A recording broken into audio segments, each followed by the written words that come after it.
Très bien. Alors, shalom à tous. Alors, nous allons étudier Bezrat Hashem, Mesechet Avot.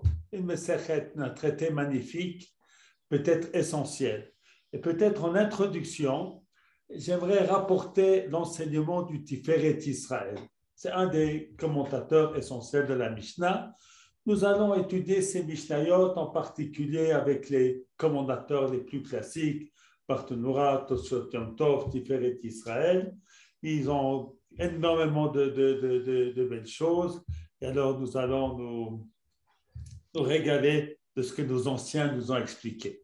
Alors, on sait que la première phrase de la Mishnah, comme vous voyez ici, Moshe kibel Torah misinai, umesara li Yoshua, ויהושע לזקנים וזקנים לנביאים ונביאים מסרוה לאנשי כנסת הגדולה. Ce qui signifie que Moïse a reçu la Torah au mont Sinaï, l'a transmise à Yoshua, Yoshua aux anciens, les anciens aux prophètes, et les prophètes les ont transmises aux hommes de la grande assemblée. Les hommes de la grande assemblée, c'est au temps de Ezra, Nehemia. Après les événements de Purim, on en dira quelques mots après. Hem Amrou, ils ont dit Shloshat Dvarim. Ils ont dit trois choses. Eh bien, et vous me tunim badin, vehemidu talmidim harbe, soyez circonspects dans le jugement, mettez en place beaucoup d'élèves, va sous siag la Torah et faites une barrière à la Torah. Alors, cet enseignement de Avot, tout ce pérec de Avot, on nous parle que ça vient du Sinaï. En fait, il n'y a pas de halachot. On ne va pas voir ici dans les halachas de Shabbat, on ne va pas voir les lois de la vache rousse, on ne va pas voir les lois de la tfila. On va voir ici des enseignements de Moussa. C'est intéressant que dans toutes les Mishnayot, on n'a pas commencé brachot en nous disant, vous savez, Moshe a reçu la Torah au Sinaï, il a transmis aux anciens, etc. Ils ont dit, mais Matai Korin et Shema, à partir de quand on lit le Shema? Ça n'a pas été dit sur ces Mishnayot-là, ça a été dit uniquement sur Pirkei Avot. Alors, le Tiferet Israël, eh bien, il donne une explication qui en soi est très belle et je me permets de lire son enseignement. Nireli de Matril Mikabalat Torah, qu'on a commencé ici avec la réception de la Torah. Shelo yachshov Adam de sagei l'ashlamat nafsho b'she'asok b'Torah v'yikaima, qu'il n'est pas suffisant qu'un homme étudie les halachot, toutes les lois et les respecte. שלא יתקן, ואף שלא יתקן מידותיו, יזכה לעולם הבא. Et même s'il ne corrige pas ses traits de caractère, qu'il pourra obtenir le monde à venir. De l'état, ce n'est pas vrai. De kanche onsan shel midot, car la punition, si on ne se conduit pas bien, est pire encore que toutes les autres avérotes. וכן אמרו חז"ל, ainsi on dit nos sages, והעוסק בתורה ואין לו משא ומתן באמונה ואינו מתנהג בנחת עם הבריות, אוי לו. La Gemara dit dans Mesechet Yuma que quelqu'un qui a étudié beaucoup de Torah, mais il n'est pas gentil avec les créatures, il n'est pas honnête dans ses affaires, eh bien malheur à lui. On nous dit, vous savez qu'Élie a une malédiction, que ses descendants mourront jeunes parce qu'il était un grand sadique lui-même, mais il n'avait pas empêché ses enfants d'utiliser le pouvoir qui était le leur, parce qu'ils étaient le fils du prophète Élie, de se conduire mal. Et alors, ils ont été, on a dit qu'ils vont vivre, ses descendants vivront jeunes. Alors, deux grands sages de la Torah, Abaye et Rava, sont des descendants de Élie. Mais de Beth Élie qui a tout, eh bien, ils viennent de la maison de Élie. Alors, on nous dit que Rava, il a vécu 40 ans, donc il n'est pas mort jeune, il a eu 20 ans de plus. Et puis, Abaye, il a vécu jusqu'à 60 ans. Et la Gemara explique pourquoi. Et la Gemara dit parce que Abaye, eh bien, parce que Rava, il a étudié la Torah. La Torah qu'il a étudiée lui a donné 20 ans de plus. Maintenant, Abaye qui a étudié la Torah et puis qui s'est aussi occupé de Gmilut Hasadim, qui s'est occupé de faire du bien autour de lui, eh bien, il a bénéficié de 20 ans supplémentaires. Alors, c'est ce qu'on vient nous enseigner ici. Sachez que toutes ces questions de comportement, de conduite, etc., que l'on peut penser comme secondaires, eh bien, c'est essentiel. Alors, c'est ça que nous enseigne ici, c'est ça que nous enseigne ici le Tiferet Israël, pourquoi on nous dit que Moshe Kibel Torah mi-Sinaï. Alors, il y a une petite question qui se pose. C'est pas au Sinaï qu'il a, c'est pas de Sinaï, c'est pas Dieu qui lui a donné la Torah. Dieu lui a donné la Torah au Sinaï. Alors, pourquoi est-ce qu'on nous dit mi-Sinaï? Pourquoi est-ce qu'on nous dit de Sinaï? Alors, certains de nos sages expliquent, eh bien, vous savez pourquoi? Parce qu'on apprend de Sinaï la notion de la modestie. Parce que Dieu a choisi le mont Sinaï et pas le mont Tabor ou d'autres montagnes très élevées, l'Everest, parce que c'était une petite montagne. À Moshe Kibel Torah mi-Sinaï, c'est une explication qui n'est pas sans façon pas le pshat de la Mishnah, mais qui est très belle parce qu'elle convient tellement à Moshe Rabbeinu que la Torah témoigne de lui qu'il était l'homme le plus modeste qui eût été, que nous avons eu l'occasion d'avoir. Maintenant, le Barthénoura, il apporte encore une explication.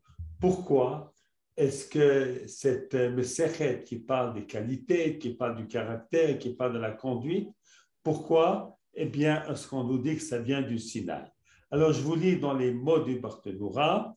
Moshe kibel Torah mi-Sinaï, lomar lecha, שהמידות והמוסרים שבזו המסכת לא בדו אותם חכמי המשנה מליבם, אלא אף אלו נאמרו בסיני. C'est pour nous enseigner. Nous dit le Barthénoura, Rabbi Ovadia, mais Barthénoura, c'est le plus grand commentateur de la Mishnah, le plus important, le premier. Eh bien, pas le premier, non, historiquement, mais c'est celui qu'on étudie voilà, on étudie la Mishnah. Aujourd'hui, grâce à Kehati, c'est beaucoup étudié avec Kehati, mais pendant des siècles, le commentaire, c'était celui de Rabbi Ovadia mi Barthénoura. Barthénoura est une ville en Italie. Alors, il nous dit que c'est pour nous enseigner que toutes les notions de qualité, de comportement, etc., ce ne sont pas des adages comme ceux de Pascal qui ont été inventés par les hommes, mais c'est tout qui vient d'une tradition. Alors, il y a ici une question très importante qui se pose pour essayer de comprendre cette notion.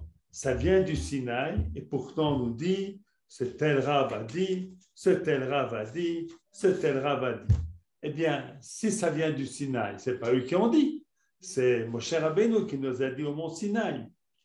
Alors, comment expliquer que l'on dit ça vient tout du Sinaï et dans notre partie, on nous dit bien, il y a un tel prophète a dit tel enseignement, etc.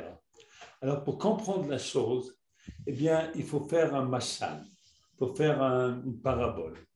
Et quelqu'un, il met une graine de pomme dans la terre. Eh bien, cette graine, elle va pousser. Elle va donner des fruits. Alors, tous ces fruits, a priori, ce sont des choses nouvelles qui n'étaient pas auparavant. Mais finalement, ça provient tous de cette petite graine que l'on a mis dans la terre.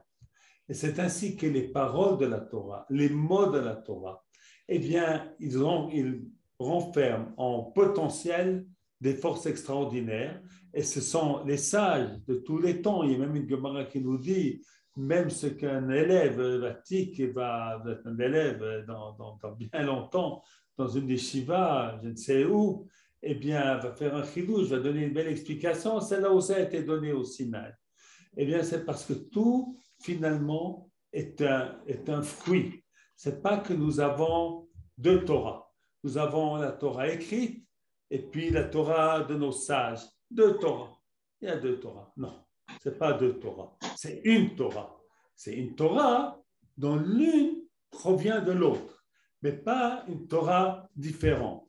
Et ça sera aussi important pour comprendre les enseignements de cette première Mishnah, puisqu'on nous a dit que ces hommes-là, ils ont dit 3 choses. Après, ça sera des noms des gens qui vont dire des enseignements. Ici, ça c'est l'Anshei Knesset Agdola, les gens de la grande assemblée.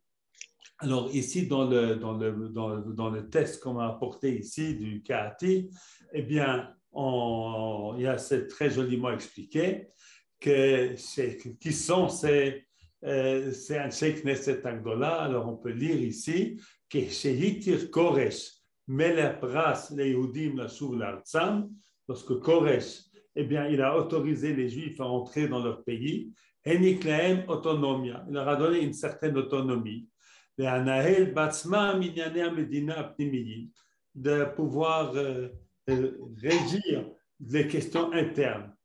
Obidei anshei knesset agdola, mufkad haya nihul hamedina b'chol shitchei hachayim. Alors les hommes de la grande assemblée étaient responsables un petit peu les responsables de la vie de cette autonomie juive en Eretz Israël. Alors on nous donne le nom, il y avait Haggai, Zacharia, Malachi et d'autres encore qui étaient en Eretz Israël, et ce type-là a duré à peu près 300 ans, nous explique le Kehati. Alors, Anshei Knesset Agdola nous ont donné 3 enseignements.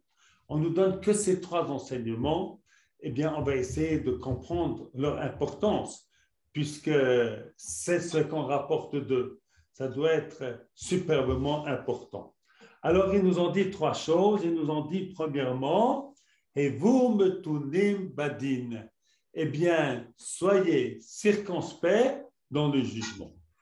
Alors, il y a une loi très importante dans le judaïsme, dans la halakha, qui est de ne pas tomber dans 2 extrêmes pas bien.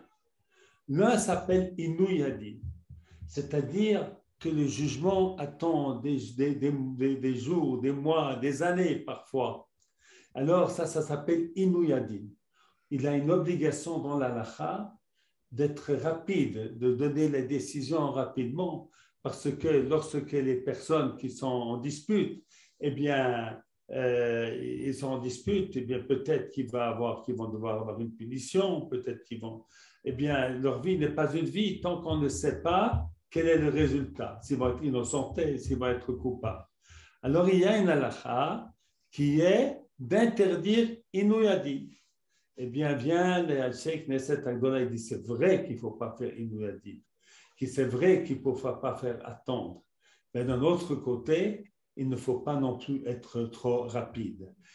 Vous me tunim badin, soyez circonspects, prenez votre temps. Alors, j'aimerais aussi ici rapporter ce que nous dit le Barthénoura. Le Barthénoura nous dit, eh bien, voilà, on va le lire dans les mots. Et vous, mutunim badin, shim badin lefanecha pam ushtaim ushalosh. S'il y a une question qui est venue devant toi 1 fois, 2 fois, 3 fois, l'automar ne dit pas din zekfarba lefanai beshanat beshaniti beshilashti bo. Ah, je le connais cette loi. Ouais, c'est ça qu'on donne la réponse. Elo ave mutunim. Soyez circonspects.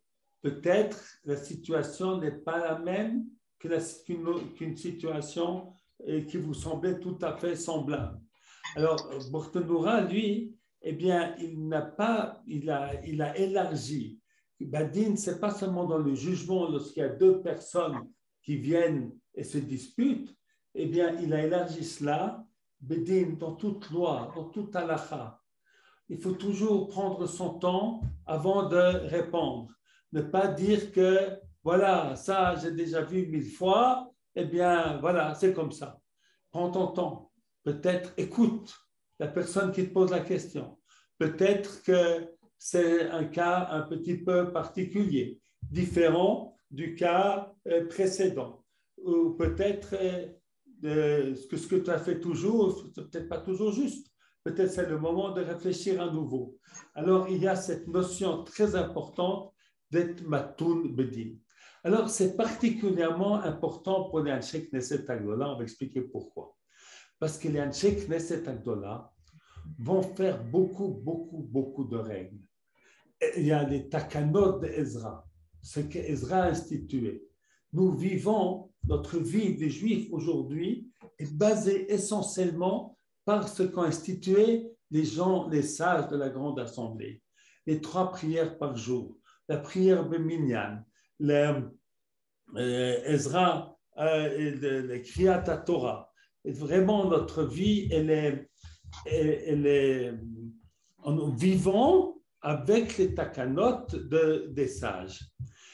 Et alors, on nous dit, il faut faire attention, il faut être prudent. Parce que peut-être parfois, une takana ne va pas pouvoir être acceptée, pouvoir être reçue. On va donner un exemple. Ezra a souffert, le grand Ezra, c'est lui qui a ramené les Juifs en Eretz Israël. Eh bien, il a fait une takana, il a fait beaucoup de takanot. Il a fait, c'est marqué dans Rabba Kama, plusieurs belles takanot qu'il a fait pour aussi qu'Eretz Israël soit un endroit bien gardé, bien propre, bien beau. Alors, entre autres, il a fait une takana que quelqu'un qui a une relation avec son épouse, eh bien, doit aller au mikvé avant d'étudier la Torah ou avant de faire ses prières. Et ça, c'était dans le but que les gens soient eh bien, aussi circonspects, qu'ils ne soient pas l'expression de la Gemara, qu'ils ne soient pas avec leurs femmes comme des coqs avec des poules, c'est-à-dire qu'ils fassent les choses avec mesure. Alors, si on doit aller au mikvé, on va faire attention de ne pas aller trop souvent. Et puis ensuite, la Gemara nous dit que nos sages ont vu que c'était une gzera, she'en hatzibur yocholim la'amod ba. C'était un décret que le tzibur, que la collectivité, c'était trop dur pour la collectivité. Alors on l'a annulé et il n'y a plus d'obligation d'aller au mikvé. Je ne parle pas maintenant du mikvé pour les femmes, ça c'est une obligation, mais l'obligation du mikvé pour les hommes, pour pouvoir étudier la Torah ou pour pouvoir prier, eh bien cette takana, elle a été annulée. C'est ce que le Gemara nous dit avant de faire des takanot. Regardez si c'est quelque chose qui convient au tzibur. Alors c'est pour ça que c'est cela qu'on dit les Anshe Knesset Agdola, justement parce qu'ils vont faire énormément de takanot. Ils vont essayer de régler la vie juive à nouveau après le premier exil, en comprenant qu'on ne pouvait pas vivre le judaïsme comme on a vu au temps du premier Beth Amikdash. Il fallait faire des takanot, ce qu'ils vont dire aussi ensuite associé à la Torah, faire des barrières à la Torah. Donc ça va, cet ensemble, celui qui fait des barrières à la Torah, eh bien, il doit être circonspect, il doit faire très attention. On va donner un autre exemple. Les Chachamim, ils avaient interdit de manger du pain qui avait été cuit par un boulanger non-juif pour empêcher pour empêcher l'assimilation. De la même manière qu'on a interdit de boire du vin des non-juifs, pour la même raison. Maintenant, le vin, on peut s'en passer, mais le pain, on ne peut pas. Alors, les Chachamim ont vu que c'est une xéra qui ne s'est pas étendue, que les gens n'ont pas accepté, pas respecté, eh bien, ils l'ont annulé. Et c'est pour ça que nos amis en France, ils ont le droit de prendre du pain chez le boulanger du coin, pour autant que la matière n'est que de la farine et de l'eau, et qu'il n'y a pas de graisse, eh bien, on a le droit de prendre son pain. Il n'y a pas cette interdiction. Bien que dans la Gemara Avodah Zarah, eh bien, dans le deuxième chapitre, on voit une Mishnah où on a interdit le pain et puis ensuite on l'a permis. Tout ça, c'est la notion de liot matun bedin, d'être circonspect avant de faire des xérotes et des takanot. Alors, d'un côté, on va parler encore d'association de la Torah de manière plus approfondie, mais on va d'abord voir le deuxième point, qu'est-ce qu'ils ont dit. Ve'emidu talmidim harbe. Ayez beaucoup d'élèves. Alors, ça, c'est une question très intéressante parce qu'on nous raconte dans le traité de Brachot, entre un Nassi, c'est plus tard, mais un des grands maîtres de la Mishnah, qui s'appelle Rabban Gamliel, qui était le Arbedin, il était le Nassi, il était le dirigeant du tribunal. Et puis, il y avait une histoire entre lui, il voulait, voulait empêcher que la Torah soit deux Torotes. Alors, il était assez sévère pour ne pas accepter que des autres sages discutent ces décisions. Maintenant, quelquefois, il s'en est pris de manière un petit peu violente. On nous raconte une histoire avec Rabbi Yoshua, que Rabbi Yoshua disait que la prière d'Arvit était une autorisation, pas une obligation, ce qui n'était pas l'opinion de Rabban Gamliel lui-même. Alors, Rabban Gamliel, lorsque tous les sages étaient présents, eh bien, il a dit, est-ce qu'il y a quelqu'un qui dit que c'est seulement une autorisation, pas une obligation? Et tout le monde se tait. Rabbi Yoshua, qui pensait autrement, ne lève pas la bouche, n'ouvre pas la bouche. Mais Rabbi Akiva ou Rabbi Shimon Bar Yochai, eh bien, dit, non, non, non, moi j'ai entendu quelqu'un qui disait autrement. Et alors Rabbi Yoshua dit, je ne peux pas contredire, effectivement, je pense autrement. Alors, le Rabban Gamliel a laissé debout jusqu'à la fin du cours. Et le peuple a trouvé qu'on s'est mal conduit envers Rabbi Yoshua, envers celui qui ne pensait pas comme lui. Alors, ce qui s'est passé, c'est qu'on a décidé d'ôter la Nisiou, d'ôter le tafkid, comment on dit en français, le tafkid, c'est le... c'est plus le français. Fonction. Comment? Fonction. Fonction, voilà, merci beaucoup. Le tafkid, c'est la fonction. On a ôté cette fonction, on a mis à la place Rabbi Eliezer ben Azaria. Et la Gemara raconte que la première réforme qu'a fait Rabbi Eliezer ben Azaria, c'était d'ôter les gardiens du Beth Midrash. Parce qu'au temps de Rabban Gamliel, pas tout le monde pouvait entrer au Beth Midrash. Il fallait montrer qu'on était un bon juif, Tochok Baro, qu'on était des gens qui vivaient la religion et comme il se doit, on avait des connaissances. Et Rabbi Eliezer ben Azaria, il a ouvert tout grand le Beth Midrash. Et la Gemara nous dit que ce jour-là, Rabbi Eliezer ben Azaria, eh bien, se sont ajoutés des centaines d'élèves dans le Beth Midrash. Et c'est ainsi que Rabbi Eliezer ben Azaria, c'est lui qui a raison. Et vous, Talmidim Arbe, mettez beaucoup d'élèves. Ne regardez pas trop, sauf si quelqu'un est un voleur, un malhonnête, quelqu'un qui va utiliser la Torah pour faire du mal. Autrement, il faut accepter tout le monde, celui qui a beaucoup de connaissances, celui qui a un petit peu de connaissances. Il faut être un endroit qui, des Shiva, un Beth Midrash, doivent ouvrir leurs portes. Et ça, c'est déjà l'enseignement de Anshe Knesset Agdola et Midou Torah Harbe. Et puis, maintenant, on va passer à la troisième partie de la Mishnah dont on a parlé un petit peu auparavant, mais on va ajouter encore quelques mots pour expliquer cela. On nous dit Va'asu siag la Torah. Faites une barrière à la Torah. Alors, cette notion de barrière... Pour le texte, on a un problème avec le texte, je suis en train d'essayer de régler ça. Excuse-moi, il n'y aura pas juste la fin de la Mishnah et le début de la Mishnah. C'est pas grave, on va dire par cœur. Torah Shebalpé, Torah orale. Voilà. Alors, associé la Torah, faites une barrière à la Torah. Alors, c'est toute cette notion de xérot, de décret, que les Chachamim, ils ont interdit un certain nombre de choses pour qu'on ne va pas fauter, à l'essentiel. Alors, on peut donner un exemple. Vous avez des TGV en France, de métro. Eh bien, on ne peut pas se mettre debout jusqu'au bord. C'est trop dangereux. Il y a une ligne qui est à 50 cm, 1 mètre du bord, qui dit aux gens, soyez derrière cette ligne. Parce que c'est vrai que si on s'approche un peu, on n'est pas en danger. Mais on est en danger, on risque de tomber. Et c'est ainsi que des sages ils nous ont dit eh bien, qu'il faut faire une barrière à la Torah. Alors, cette notion de barrière, on va essayer de l'expliquer avec la première Mishnah du Talmud, le Sechel Brachot. eh bien, on nous dit depuis quand est-ce qu'on peut lire le Shema, mais matin, Korin et Shema Barbit, depuis quand on peut lire le Shema le soir. Eh bien, la Mishnah elle continue. Misha Shakoanim Nechnasim Nechol Bitrumata. À partir de la nuit. On ne va pas expliquer maintenant pourquoi la Mishnah explique cela autrement. Elle dit ça d'une autre manière. Jusqu'à quand? Alors, eh bien, nous avons le premier Tana, Rabbi Eliezer, qui dit Ad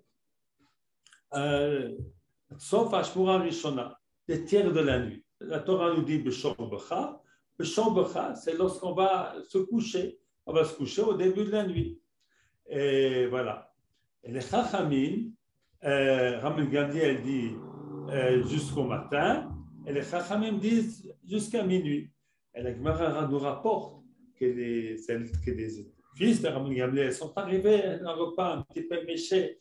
Ils avaient oublié de faire Arvit. C'était déjà après minuit. Ils ont demandé à leur père, est-ce qu'on peut encore faire Kriyat Shema? Leur père dit, bien sûr.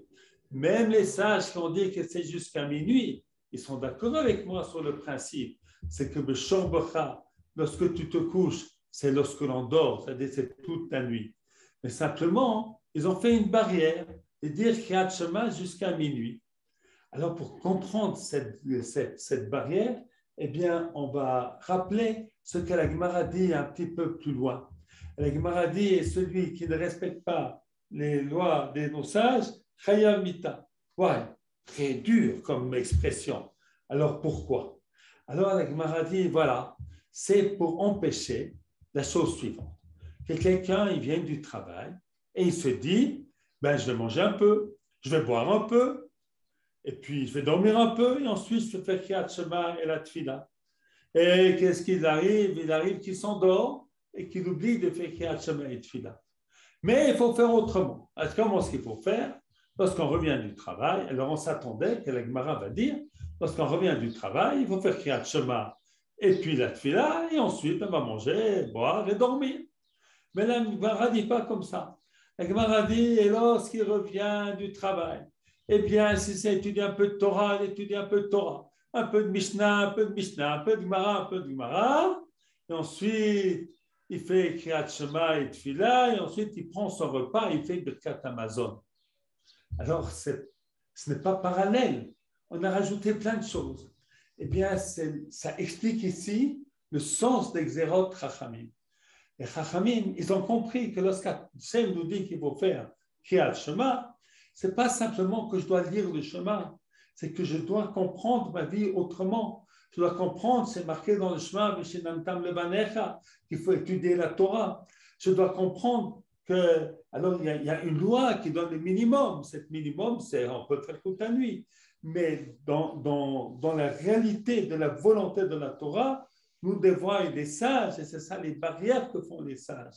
Ils nous expliquent les sages, eh bien, il faut pas simplement commencer par Kriyat Shema, mais il faut changer de système de vie. Il faut comprendre que de faire une mitzvah, ce n'est pas de faire un vie. Voilà, j'ai fait. On doit dire Kriyat Shema, j'ai dit Kriyat Shema, c'est bien. Je dois dire la Mida, j'ai fait la Mida, c'est bien. Non, ce n'est pas du tout de ça qu'il s'agit.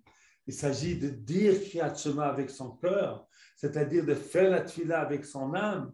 Et si c'est comme ça, c'est quelque chose de très, très important. On commence avec cela. Et même avant cela, on étudie la Torah pour se mettre en condition afin de ne pas venir du travail. On est super fatigué, alors on commence à dire Kriyat Shema, pas comme ça. On prend ton temps, étudie un petit peu. Et puis une fois qu'on a fait comme ça, eh bien notre repas sera un repas avec un Dvar Torah, avec un Birkat Hamazon à la fin.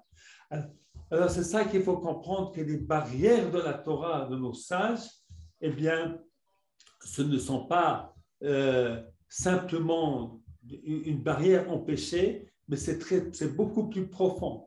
C'est que les Chachamim, eh bien, en faisant leur barrière, eh bien, ils ont essayé de montrer quel est le sens véritable et profond de la Torah et des mitzvot. Voilà, alors on va faire la deuxième Mishnah, c'est bon? Voilà.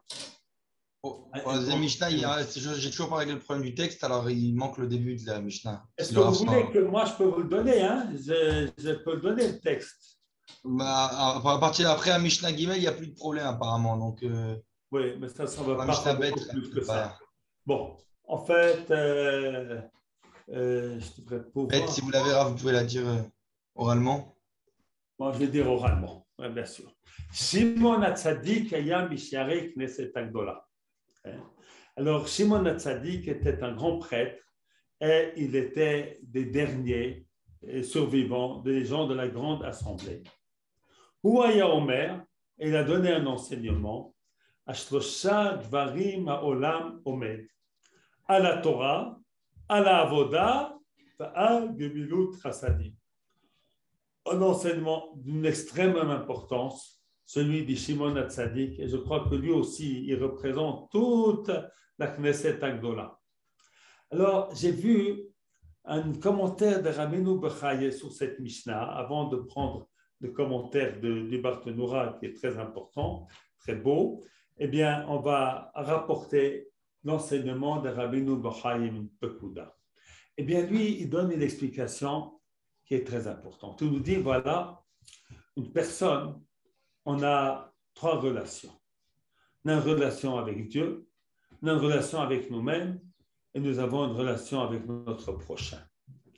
Alors, c'est les trois choses dont on a parlé, dont on parle cette Mishnah, dont Rabbi Shimon Hatzadik nous dit que le monde repose sur ces trois choses. C'est qu'un être humain, il doit s'occuper de lui. On ne peut pas s'occuper que d'autrui. Il faut s'occuper de soi-même. Il faut avoir un être. Il faut pas seulement avoir un paraître, il faut avoir un être véritable, un être profond. Et puis, il faut avoir un contact avec HaKadosh Baruch Hu. On ne vit pas une vie uniquement matérielle. Il faut avoir une vie spirituelle. Et puis, pas seulement une vie spirituelle que l'on retrouve déjà dans la Torah, mais il faut avoir une vie de contact, si on peut parler ainsi avec Hachem Yitbarach, une relation avec Dieu. Il faut une relation avec son prochain. Alors, il nous explique que la Torah, Al-HaTorah, la Torah, c'est quelqu'un qui étudie la Torah, eh bien, cette étude lui permet d'être un être différent. La Torah, eh bien, elle formate la personne qui étudie la Torah. Contrairement à l'étude des mathématiques ou de la physique, qui sont très importantes. On peut pas, le monde a besoin et de la mathématique, et de la physique, et de l'économie, et de tout. Mais celui qui étudie des mathématiques ne devient pas un triangle. Et celui qui fait de la physique, eh bien, il ne devient pas, voilà,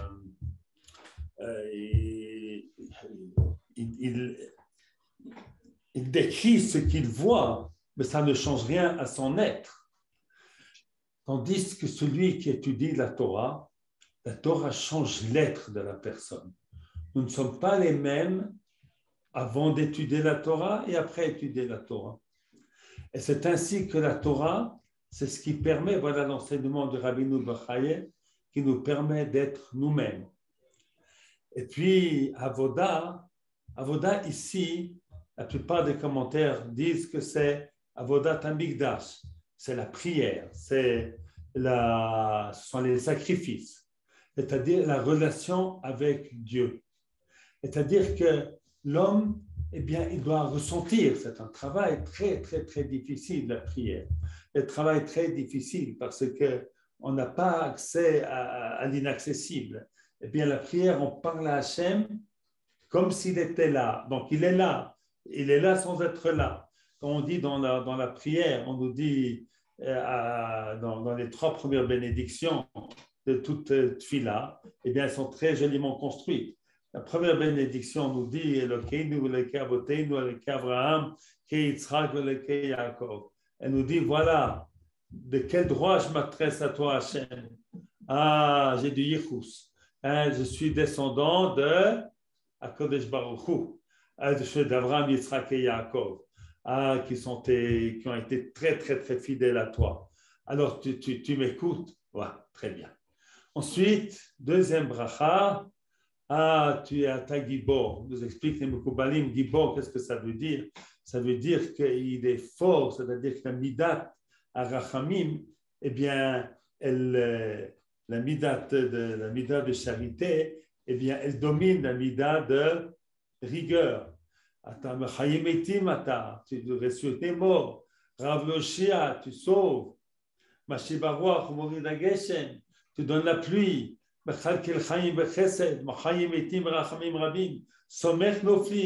Tu aides ceux qui trébuchent. Guéris les malades. Ouais. Oh, qu'il est sympa. Tout proche de nous. Et puis ensuite, qu'est-ce qu'on dit? Atakadosh, tu es saint. Shimcha Kadosh, même ton nom est saint. C'est-à-dire que tu es inaccessible. Alors, à la fois tu es proche, à la fois tu es inaccessible. Et alors, c'est pour ça que beaucoup ont beaucoup de problèmes avec la prière. Pour moi aussi, la prière est un combat, c'est une difficulté, parce que de parler avec celui qu'on ne peut pas avoir de contact, parce qu'il est tellement saint, et c'est un effort très grand, mais très important. Ça nous permet de prendre conscience que nous ne sommes pas seuls au monde, que nous avons, qu'il y a un espoir dans ce monde avec plein de dangers. Et de savoir qu'il y a même Ashgacha Pratit, que Dieu s'occupe de moi. Alors j'essaie de lui parler, je crois qu'il m'écoute. Je ne sais pas s'il va m'écouter, s'il va faire ce que je souhaitais qu'il fasse, mais je sais qu'il y a un interlocuteur. Donc il y a une relation entre l'homme et HaKadosh Baruch Hu. Alors il faut une relation de l'homme avec lui-même, une relation avec l'homme avec HaKadosh Baruch Hu. Va'al gmilut chassadim. Et sur la gmilut chassadim. Eh bien, qu'est-ce que c'est gmilut chassadim? C'est la bienfaisance. Alors ça, c'est extrêmement important. C'est que le monde nous dit, la Gemara nous dit, Torah, trilata gmilut chassadim, zofa gmilut chassadim. La Torah, elle commence par gmilut chassadim. Comment dire en français, Gmilut Chassadim? Il y a de nouveau quelqu'un qui va m'aider. Gmilut Chassadim, c'est la bienfaisance peut-être. Gmilut Chassadim, c'est la bienfaisance. Ce n'est pas nécessairement la tzedaka. La tzedaka, c'est une partie de la Gmilut Chassadim. Gmilut Chassadim, d'ailleurs, on va lire ici dans le Barthénoura qui donne des exemples. Tichtiv olam chesed ibane. Le monde est créé par la charité. On va expliquer cette phrase dans un moment. Gmilut Chassadim, qu'est-ce que c'est? Le Sameach Chatanim, de réjouir les époux. Le Nachem Abelim, de consoler les endeuillés. Le Vaker Cholim, de visiter les malades. Le Likvor Metim, d'enterrer ceux qui ne sont plus. Ou Kiyotse Bazé. Là, c'est Gmilut Chassadim. Alors la Torah nous dit, la Gemara nous dit que Torah, Trilata Gmilut Chassadim, ça commence par Gmilut Chassadim. Quel Gmilut Chassadim? C'est Dieu qui fait des vêtements pour l'homme. L'homme, après qu'il a fauté, eh bien, il se sentait pas bien, il était sans habit. Et alors, HaKadosh Baruch Hu a vu son désarroi. Il n'a pas dit, ah, c'est bien fait, tu l'as bien cherché, tu as fait une faute, eh bien, et honte. Non. On cache. On cache. C'est-à-dire, je pense même que ça signifie non seulement qu'il a caché sa nudité, mais il a caché sa faiblesse. Voilà, on ne va pas dire à tout le monde que tu as fait une faute. On va être discret. Ça, c'est le premier Gmilut Chassadim d'HaKadosh Baruch Hu, qui est au début même de la création. Eh bien, il y a cette Gmilut Chassadim d'Hashem Yitbarach. Et puis, nous avons Gmilut Chassadim à la fin. Qu'est-ce que fait Moshe Rabbeinu, un si grand tzaddik? Personne ne peut l'enterrer. Il est trop saint. Eh bien, c'est marqué Vayigbo Oto Bagay. HaKadosh Baruch Hu lui-même l'a enterré. Alors, cet enterrement d'HaKadosh Baruch Hu, qu'est-ce qu'on nous dit ici? La Torah, Parshat Breshit, Gmilut Chassadim de Dieu envers les hommes, et puis Parshat Zot HaBracha, encore une fois, Gmilut Chassadim d'HaKadosh Baruch Hu. Eh bien, on apprend de là l'importance de Gmilut Chassadim. Et il est extrêmement important, même particulier pour des gens qui étudient la Torah, de savoir que l'étude de la Torah, eh bien, ne doit pas se faire en se privant de faire des bonnes actions. Là, une autre Mishnayot que nous verrons plus tard vient mettre l'accent là-dessus. que tout celui qui n'a que Torah, eh bien même Torah, il ne l'a pas. Et il y a un très très bel enseignement du Khatam Sofer. Le Khatam Sofer, dans son texte d'introduction sur les responsables sur Yoredea. Il se pose la question, pourquoi Dieu a choisi Abraham et pas Hanoch? Parce que Hanoch, on nous dit dans la Torah qu'il était tellement saint qu'il est devenu, que Dieu l'a pris, c'est-à-dire qu'il est devenu spiritualité. Et alors, un grand niveau. Il y a plusieurs explications sur Hanoch. Il y a d'autres explications, c'est avant qu'il faute que Dieu l'a pris. Mais l'explication la plus courante, c'est qu'il a été tellement saint. Alors, pourquoi Dieu ne l'a pas choisi, lui? Alors, la Gemara nous dit le Khatam Sofer, Rabbi Moshe Sofer, un très, très grand sage, il y a 200 ans, à Presbourg, beaucoup de responsables de lui. Eh bien, Rabbi Moshe Sofer nous explique, parce qu'Abraham, il a réfléchi. Il a dit, voici que Hanoch est devenu un ange. Ouais. Mais il y a déjà des millions d'anges sur le ciel. Dieu n'a pas créé l'homme pour qu'il y ait un ange de plus. Dieu a créé l'homme pour qu'il donne. Dieu a créé l'homme pour qu'il fasse partager. Ça, c'est être homme. Et c'est pour ça, dit le Khatam Sofer, Abraham Avinu aurait pu arriver au niveau de Hanoch s'il l'avait voulu.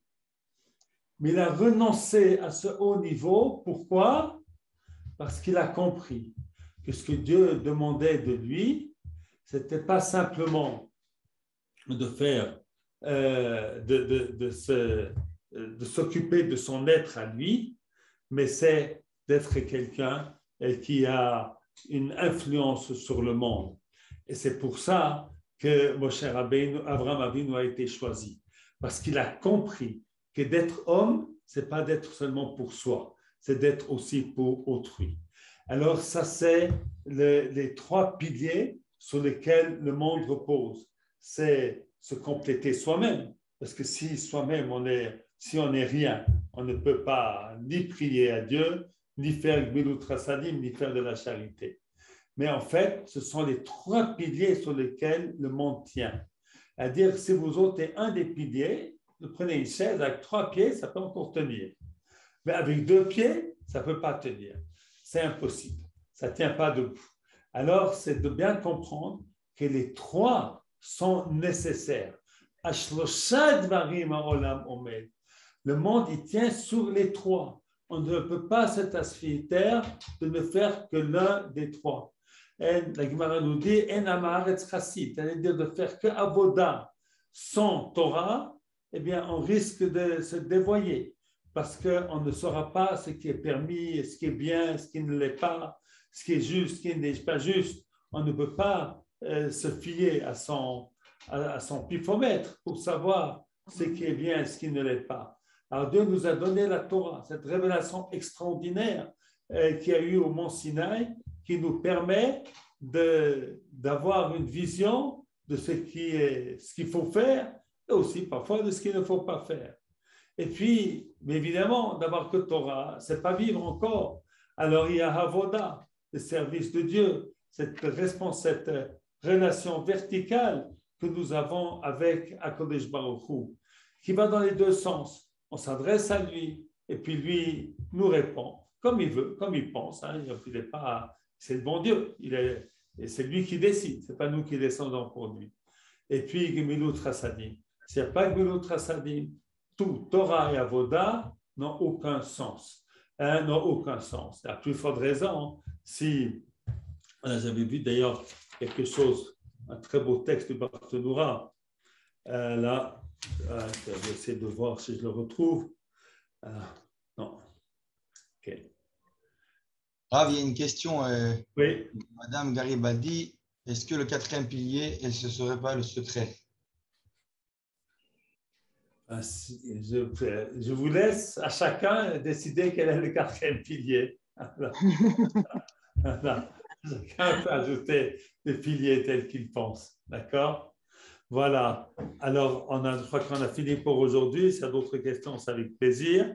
Et voilà, Bezrat Hashem, qu'on puisse continuer à étudier ces beaux textes de Pirkei Avot et puis de pouvoir chacun de nous, mon premier, avancer un tout petit peu grâce à cette étude. Arav Bochko, l'édition que vous avez, c'est celle avec Barthénora, Tiferet Israël. Alors, dans mon Mishnayot à lui, dans les livres que j'utilise, il y a Barthénora, il y a Tosfot Yom Tov, Rabbi Yom Tov, Ah, Tosfot Yom Tov. et puis Tiferet Israël, il y a encore beaucoup d'autres.